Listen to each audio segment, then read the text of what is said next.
We start with an exclusive interview about a high-profile death row inmate. There is a recommendation that Julius Jones' sentence be reduced. But now Governor Kevin Stitt is rejecting that.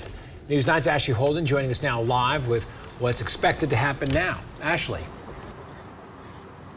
Carl and Amanda, the Pardon and Parole Board has already recommended Jones's sentence be commuted to life with the possibility of parole. But the governor wants to wait for another clemency hearing. That hearing is set for less than a month away. And we think the best avenue for that is in the clemency hearing. So that's what we directed the Pardon and Parole Board to do. Julius Jones is the first death row inmate to go through the commutation process here in Oklahoma.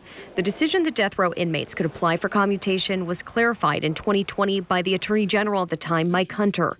With an execution date of November 18th looming for Jones, Governor Stitt says his decision to have him go through the clemency process does not mean he disregards the Pardon and Parole Board's recommendation. Not necessarily disregard it, but the commutation was a new precedent. So every single person on death row gets a clemency hearing. That is the appropriate way to deal with this.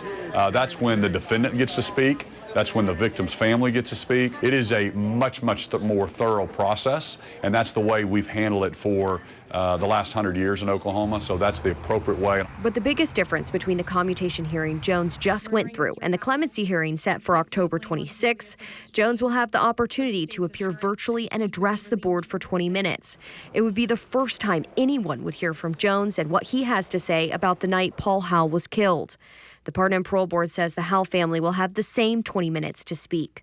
Jones's legal team and the state, represented by the Attorney General, will each have 40 minutes to talk.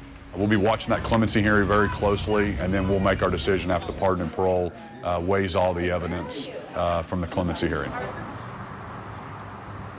And those fighting for Jones, we talked to them today. They say they are discouraged by the governor's decision, disappointed, but their legal team, they will be preparing, and they are preparing the same compelling case for his innocence. We also heard from the Howell family today in a statement. They say they are encouraged by the governor's decision, but they know that this clemency hearing will be in front of the same board members as the last hearing. Live in Oklahoma City, Ashley Holden, Oklahoma's own News 9.